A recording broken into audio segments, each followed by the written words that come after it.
Okey, Assalamualaikum. Hari ni aku nak set up aku punya DJI Osmo 360 dengan aku punya Sunnylife punya ni lah, mount.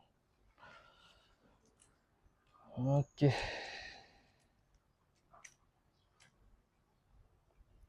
So belum beli clamping lagi. So kita pakai untuk sementara waktu ni.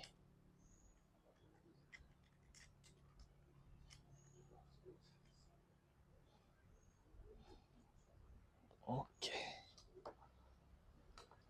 So climb dekat bahagian ni untuk edit SCG lah, ataupun skuter yang ada deck, ada surface lebih macam ni.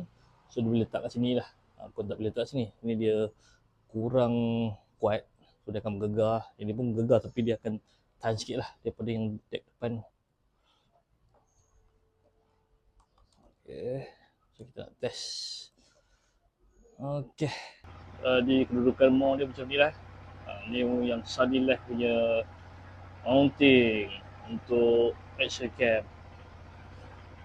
So kena beli essential lain lah untuk di untuk di climb dekat mounting tapak untuk GoPro ni lah. Okay, dia berbeza lah.